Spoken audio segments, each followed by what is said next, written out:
All right, some major breaking news over now. ABC Disney has officially pulled late night host Jimmy Kimmel's show, quote, indefinitely after remarks about Charlie Kirk. So we thought that we would start here with the actual comments themselves so that we can prejudge it. We could talk about that, and then the extraordinary action that has since followed, where it appears that the government, the FCC, put tremendous pressure on ABC News, on ABC, on Disney, on ABC affiliates, including potentially saying that they would block mergers in order to compel this extraordinary action. So with that, let's actually start with the comments. Let's see what Jimmy Kimmel himself said. We had some new lows over the weekend with the MAGA gang desperately trying to characterize this kid who murdered Charlie Kirk as anything other than one of them and doing everything they can to score political points from it. In between the finger pointing, there was grieving. On Friday, the White House flew the flags at half-staff, which got some criticism. But on a human level, you can see how hard the president is taking this. My condolences on the loss of your friend Charlie Kirk. May I ask, sir, personally, how are you holding up over the last day and a half, sir? I think very good. And by the way, right there, you see all the trucks? They've just started construction of the new ballroom for the White House, which is something they've been trying to get, as you know, for about 150 years. And it's going to be a beauty. Yes. He's at the fourth stage of grief, construction. Demolition, construction. This is not how an adult grieves the murder of someone he called a friend. This is how a 4-year-old mourns a goldfish, okay? Okay, so that was the segment. What everybody in particular was very upset with him over was he said MAGA tried desperately to convince people that the shooter was not one of them. I mean, obviously, given what we know about the text messages and some of the potential motivation, or at the very least does not appear as if the Tyler Robinson was, quote, one of them. So yeah, does Jimmy look stupid for that comment? Yes. Are you allowed to be stupid in this country? Yes. Are you allowed to be wrong in this country? Presumably, yes. This ignited a massive witch hunt online, and which led to pressure in several different areas. And that's why I want to be careful about how I describe them. First and foremost was on the affiliates of ABC, which air Jimmy Kimmel's show. Now, there was some indication prior to the comments of the FCC Commissioner Brendan Carr about ABC and about Jimmy Kimmel that they were going in that direction. So that was some genuine business pressure where people who were ABC affiliates who air Kimmel's show were upset with what he said. They have markets in conservative areas, and they said, hey, Disney, we may be pulling this. But that did not lead to the Disney actual decision. What led to the decision was an extraordinary comment here by the FCC commissioner, who appeared right before the news broke, actually on Benny Johnson's show, and laid it out very specifically, quote, we can do this the easy way or the hard way, about both Nexstar, which is a company which is ABC affiliates and airs much of Kimmel, and on ABC and Disney. Here is what the FCC commissioner, Brendan Carr, had to say. D3, guys, let's play it. Frankly, when you see stuff like this, I mean, look, we can do this the easy way or the hard way. These companies can find ways to change conduct, to take action, frankly, on Kimmel. Or, you know, there's going to be additional work for the FCC. Again, there's actions that we can take on licensed broadcasters. And frankly, I think that it's really sort of past time that a lot of these licensed broadcasters themselves push back on Comcast and Disney and say, listen, we are going to preempt. We are not going to run Kimmel anymore until you straighten this out, because we licensed broadcaster, are running the possibility of fines or license revocations from the FCC if we continue to run content that ends up being a pattern of news distortions. Okay, we can do this the easy way or the hard way. And it is almost moments, literally, after that interview aired, that ABC announced that it would indefinitely pull the Jimmy Kimmel show. So we've shown you the comments, we've shown you the FCC commissioner, and I've also contextualized for all of you that there was some genuine business reaction from ABC affiliates. Now, there are various different definitions and fights that are all happening here. It's a question about whether this was a government-compelled action to censor Jimmy Kimmel. I think it is unambiguous, given what the FCC commissioner Brendan Carr said, that it is a textbook definition of jawboning. For people who don't know what that term is, it kind of originated in the 1960s. And the idea is that public pressure and statements from the government itself are used as a matter to compel private business action. In this case, the FCC Commissioner Brendan Carr has tremendous power, not only over ABC and Disney, but also over this Nexstar organization. So for context, last month, the Nexstar Media Group, which is the largest owner of these local TV stations in the US, announced its intention to purchase its largest rival called Tegna. This was a $6.2 billion acquisition. Nexstar needs the approval of the FCC, and it needs the FCC to specifically lift its own rules of a 39% cap on the number of households one company is permitted to reach through a television station ownership. FCC Commissioner Brendan Carr in May suggested his mind was open to repealing this limit. However, it of course leads to his own discretion. Right. So Nexstar was already under pressure, it appears, and had to give something to the FCC. And this was a very easy way to do that, which ultimately led to Jimmy Kimmel being canceled there by ABC News, or sorry, by ABC and Disney, which is, I mean, look, guys, this is one of the largest media conglomerates in the world. All right, let's be very clear. And the fact is that they caved to this specifically, I believe, because of the FCC's statements. Yeah. I just don't see, personally, how unless all the vast majority of the affiliates came out and said we won't air it,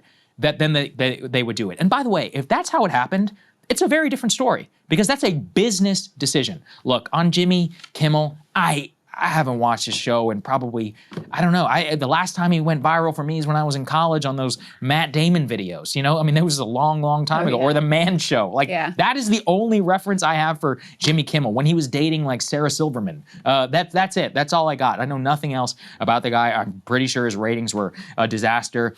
In a decade, there's almost certainly he would not be on the air, but it is very obvious that this is a result of FCC pressuring, jawboning, etc., a textbook definition of the case. And the fact is, you know, a lot of people are trying to cope and be like, oh, it was a business decision. I'm like, well, then they should have let it play out to see if it was actually a business decision. It's like, no, it wasn't a business decision. It was clearly as a result of government pressure. So that's the full context that everybody needs for this story. And I believe that if you put all those facts together, it's an inescapable conclusion what happened here. Yeah, I mean, the timeline is Jimmy makes his comments. There is, you know, a firestorm online of backlash about his comments. Brendan Carr comes out and says, we can do this the easy way or the hard way, calls directly on affiliate owners like Nexstar to pull the program. Nexstar is looking to get their merger approved and requires the approval of Brendan Carr, and lo and behold, they come out and say, oh, we are gonna do what you would like, Commissioner. We are gonna pull that program. And ABC, under pressure, decides, and by the way, how weak of them, but you know, this is where we are. How many media organizations have we seen cave at this point to Trumpian threats? And that is the broader context too, is that this is like not even close to the first attack on the First Amendment, the first attempt to quash any sort of dissent with regards to the media. You know, Ryan and Emily were just covering yesterday the mass consolidation of everybody, CBS, possibly CNN, TikTok, already Twitter is owned by a Trump ally under the hands of direct Trump allies who also happen to be extremely, you know, pro-Zionist and anti-Palestine. So you have that broader context too that you have to consider. We also have, we can put D6B up on the screen in case you had any question about where this decision-making came from. One ABC insider told Rolling Stone, quote, they were pissing themselves all day. In the hours leading up to the decision to pull Kimmel, two sources familiar say senior execs at ABC, Disney, and affiliates convened emergency meetings to figure out how to minimize the damage. Multiple executives felt that Kimmel had not actually said anything over the line, the two sources say, but the threat of Trump administration retaliation loomed. So it wasn't a grassroots, you know, cancellation effort and, oh, his ratings are bad anyway, so let's just go ahead and pull the plug. They explicitly say the executives had no issue with what he said, and they were worried about the Trumpian administration retaliation threats. When you have Brendan Carr out there saying we can do this the easy way or the hard way, it just becomes completely undeniable what is going on here. And guys, for me, you know, Saagar can speak for himself. It's a dark moment. It's a dark moment. Like I said, it's not like this is the first thing I mentioned before, the lawsuit against the New York Times, which also just happened, I believe, this week.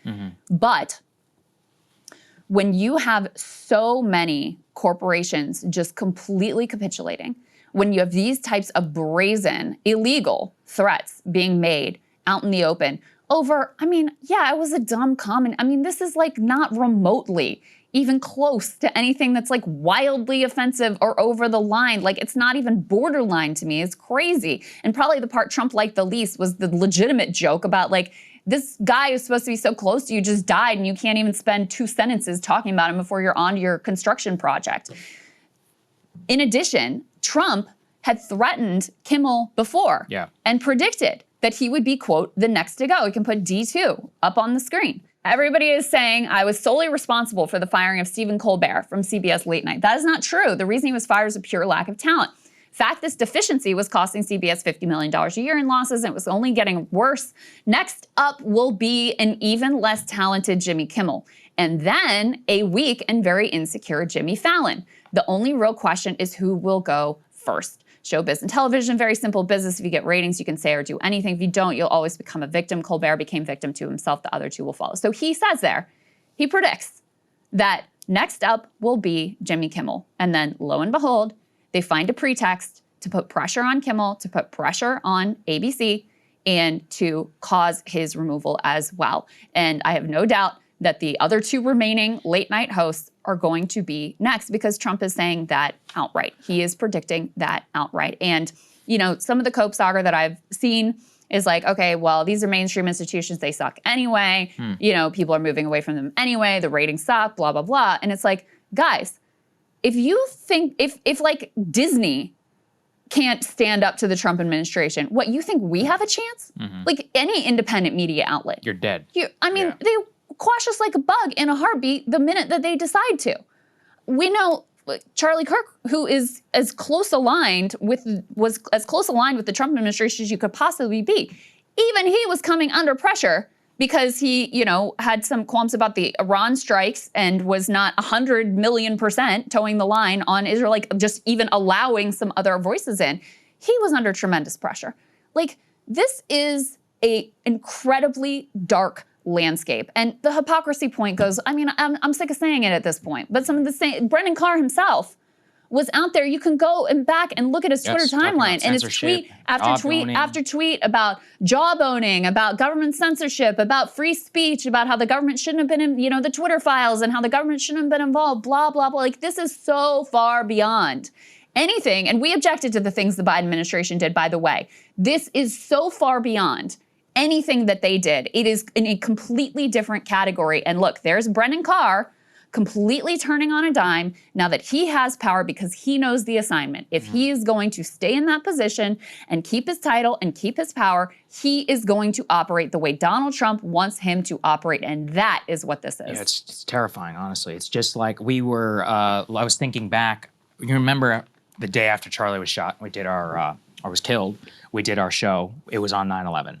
And in the reminder of what it was like at that time, Bill Maher, who I'm not a fan of, you know, I don't think that's a secret to anybody. He was on a show called Politically Incorrect. And he said something about how actually the 9/11 hijackers were not cowards because it actually took a lot of courage to like fly themselves into a building. He was immediately canceled off of the air, almost exactly some 24 years to the day. That happened on September 17th, 2001. And in the very similar context, Ari Fleischer, the White House press secretary, went on the White House podium and said that people should be careful about what they say on TV. That is literally the only precedent I can think of for something like this. That is not where I want to be again. Yeah. And in fact, like you said about the hypocrisy, what makes this worse for me in particular is that, okay, so why did you come on why did you go on Glenn Greenwald's show? Why did you tweet about censorship, about jawboning, and recognize the grave threats of government censorship? Like, for example, when the Biden White House is pressuring the original Twitter to cancel Alex Berenson for spreading what he, you know, for anti-COVID vaccine views, I objected to that. When the FBI was asking Twitter to take down, you know, election, quote, denial posts or whatever, I thought it was outrageous. Though that is nothing compared to this. Like, this is a completely other level. And also, I see a lot of liberals Dan Pfeiffer, I just saw his tweet where he's like, cowardly Disney. To be honest, what are you supposed to do? Disney is a shareholder-driven, has a fiduciary responsibility to make money. They are a massive media conglomerate. This is part of the reason it's always sucked that these people even own news organizations.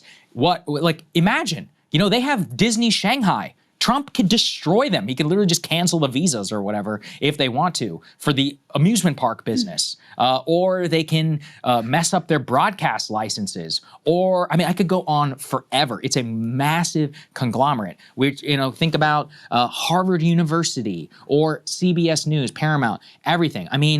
The totality of the government's power is such that if it's going to be used in this, the biggest people can't stand up and neither can the smallest. Nobody really has anything to say in the face of this. It's not possible. That's why you were saying, you can be quashed. Yes, you actually can. That is the reality. And we had some binding, organized norms, but the truth is does it matter if it's going to happen anyways? No, it really doesn't. Right, and the courts aren't going to save you. Look at the Supreme Court. They've given him everything practically everything he's wanted. They'll just use the shadow docket to push it down the road, let him get away with it. So many of these news organizations have already been. And I want to emphasize the broader landscape here. You now have these massive conglomerates in the hands of Trump allies. We're talking about CBS, likely in the future CNN. They're trying to buy. You're going to have HBO. So John Oliver, for those of you who are John Oliver fans, and obviously he's very critical of Trump and does effectively some investigative reporting, that could be in danger. You have the TikTok sale into the hands of the same family will be involved with that. And then you have, and by the way, there's already censorship on TikTok. I was just reading this morning now that they have this IDF censor installed there as well. And you have Twitter already in the hands of Elon Musk. This really is textbook what Orban did in Hungary. You threaten and cajole the media organizations that your allies don't directly own so that they bend the knee. And then you have allies who are in charge, who run these other giant conglomerates that just basically become state media. And that's where we are. That is where we are. It's not coming. It's not a threat. We are here. And it's extremely dark. It is extremely dark. To your point about, well, what could they do? I think, listen, I do think it's cowardly for, these companies, but I also am under no illusions. I'm a leftist. I understand where capitalist bread is butter. They're never going to save you from fascism. You can't rely on them for that. The best you could do is have counter pressures so that they feel okay, well, I know what the cost is for going against Trump. Is there going to be a cost for bending to Trump, right? Is there going to be a cost in viewership? Is there going to be a cost for my workers? Is there going to be cost from a future potential Democratic administration to try to change the calculus? But you can't rely on them to be heroes here. That's never going to happen. Yeah, that's why I just never think all of this, Disney's, I'm no. Hey, here's the thing. Again, what are you supposed to do? You want to invite massive legal pressure from the U.S. government over one of the most regulated businesses in the world, which is network television? Be real here. Look, it's the same when we thought earlier, remember with the George Stephanopoulos case that they settled, or CBS News and others, where Trump would sue these media, or they do it for a reason, because the government can crush you. That's just the reality of what it is. And that's... Well, and this government has demonstrated their willingness to use every facet of government to destroy you, to, block your deals and, deny your visas, or, put you on blast and, create some news cycle around how terrible you are. They will do anything to get their way. And, this is such a clear-cut, dire example, because again, listen, the joke, it wasn't even a joke, it was stupid, right? It was stupid. It was also literally not true. It was factually incorrect about... Fine, issue a correction. Right, yes. That's the way that goes. And then at the same time, let's not also be precious about this. Ted Cruz was out there lying about Melissa Hortman's killer and what their political affiliation was. I seem to recall when... Mike Lee was out there joking about the guy who tried to murder Paul Pelosi and beat him over the head with a hammer and fractured his skull. So, let's not be precious about the way everybody is trying to characterize these political attempted assassins and killers. Yeah, I think was Mike Lee, did he do the, I thought he made a joke. I don't think it was about Paul Pelosi. I think it was about the Portman. Yeah, it was, he said something like Nightmare on Wall Street. Well, there were a Just making ton, sure, yeah. there were, thank you for the correction. I don't want to also be wrong and I was going to say. be canceled. I'm doing this to cover our own asses now. But there were plenty on the right who thought it was hilarious and made up all kinds of lies about the lunatic who came to try to kidnap Nancy Pelosi and instead beat Paul Pelosi over the head with a hammer. You can certainly go back and take a look at that. But we all know what this is about. Trump set him in his sights. He said Jimmy Kimmel is next, and then the moment they had a pretext, Brennan Carr comes out, threatens them, threatens Nexstar, and do we have the what Sinclair has decided they're going to do? Sinclair says that Kimmel's suspension is not enough, calls on FCC and ABC to take additional action. Sinclair's ABC stations to air a special in remembrance of Charlie Kirk during Jimmy Kimmel's live time slot on Friday. As discussed with ABC earlier today, Sinclair decided to indefinitely preempt Jimmy Kimmel Live beginning today. Following these discussions, ABC has suspended production of Jimmy Kimmel Live. They go on and say that special ABC stations will air a special in remembrance of Charlie Kirk this Friday during Jimmy Kimmel's live slot. The special will also air across all Sinclair stations this weekend. In addition, Sinclair is offering the special to all ABC affiliates across the country. Sinclair will not lift the suspension of Jimmy Kimmel Live on our stations until formal discussions are held with ABC and their commitment to professionalism and accountability. They also called on Kimmel to issue a direct apology to the Kirk family. Furthermore, we asked Mr. Kimmel to make a meaningful personal donation to Charlie Kirk, the Kirk family, and to the Turning Point USA. So we're trying to compel a personal donation from Jimmy Kimmel to Turning Point USA and the Kirk family directly, and airing a Charlie Kirk special in lieu of Jimmy Kimmel. Is unreal. We can put the fire. Sinclair's always been one of those. They are right wing. Yeah. And Nexstar is too, by the way. Isn't that the one that Alex Acosta is on the board of? No, that's Newsmax, I think. Well, I need to look at the difference. Nexstar. News Nation is owned by Nexstar. Yes, that's which right. also owns our former employer, The Hill. The Hill. Thank God. Yes. You guys want to see how nice it is not to be. Under Imagine trying to cover this. Imagine trying to cover this while working over there. Forget it. By the way, this is reality. Like, how's ABC News going to cover this shit? Yeah. They're owned by Jimmy Kimmel or owned by Disney. They will be quaking in their boots. Every one of them. You can't say anything. Also, and your company has made it clear they're not going to stand up for and you. look at CNN. You're on your own. How is CNN going to cover it? CNN is literally about to get bought, potentially, or at least there's an all-cash offer out there by the Ellison family to buy WBD, Warner Brothers Discovery, which is the parent company of CNN. So what are they going to say? Because if you say something, you're probably going to get axed if you get bought. And then on the other channel over on Fox News, oh yeah, Fox has no problems whatsoever with the FCC, right? Or of course, they'll get a free pass potentially under this. Well, Brennan Carr went on with Sean Hannity last night to brag about all of it. I mean, they're taking credit for it. That's the thing, is you can't delude yourself. They are taking credit for it. When the news came out, Brennan Carr replied to a reporter with a victorious emoji. I mean, it's just it's undeniable what is going on here. And they want people to know. They want media companies to know that this was them, that they did it. We can put D7 up on the screen. This is a reaction from Fire. They said the government pressured ABC and ABC caved. The timing of ABC's decision on the heels of the FCC chairman's pledge to the network to do this the easy way or the hard way tells the whole story. Another media outlet withered under government pressure, ensuring that the administration will continue to extort and exact retribution on broadcasters and publishers who criticize it. We cannot be a country where late-night talk show hosts serve at the pleasure of the president, but until institutions grow a backbone and learn to resist government pressure, that is the country we are. So there you go. And last piece here, this is just the beginning of the threatened crackdown. We can put D8 up on the screen. Trump says, I'm pleased to inform our many USA patriots I'm designating Antifa, a sick, dangerous, radical left disaster, as a major terrorist organization. I'll also be strongly recommending those funding Antifa be thoroughly investigated in accordance with the highest legal standards and practices. He did something similar to this in his first term. Antifa is not actually a real thing. It's not like an organization the way that you typically think of organizations. Anti-fascism is an ideology of opposing fascism, and then there's, Antifa is associated with a series of confrontational tactics, but it's not a real thing.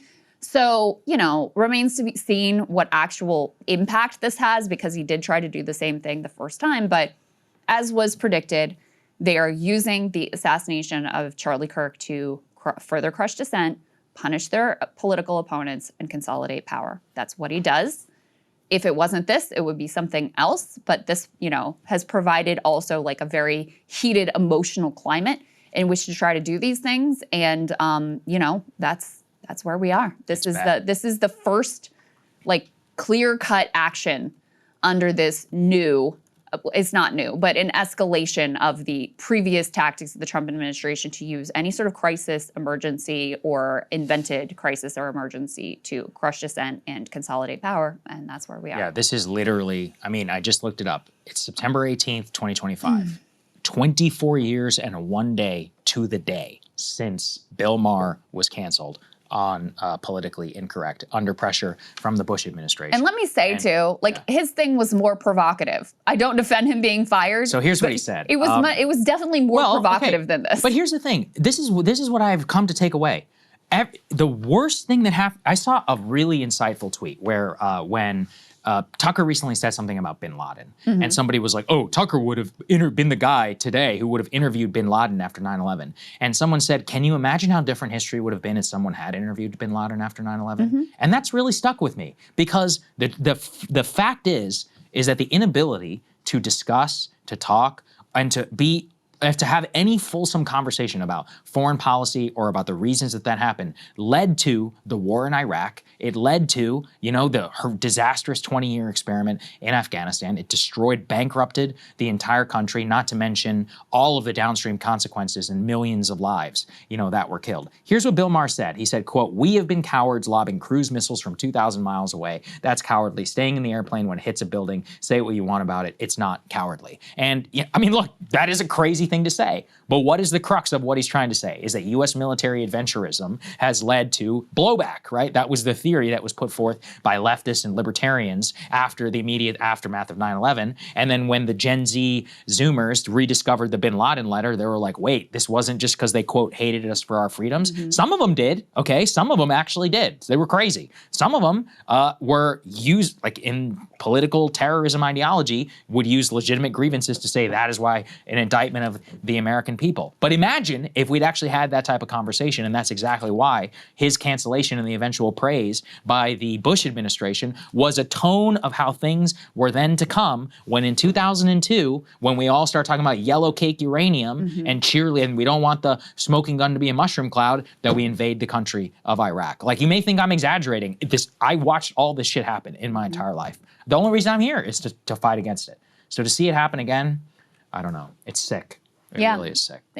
It really is. I think that's the best way to put it. All right, we've got a really insightful guest standing by. I just wrote a book on the failures of the attempted peace process between the Israelis and the Palestinians. So let's get to that. Hey, if you like that video, hit the like button or leave a comment below. It really helps get the show to more people. And if you'd like to get the full show ad-free and in your inbox every morning, you can sign up at breakingpoints.com. That's right. Get the full show, help support the future of independent media at breakingpoints.com.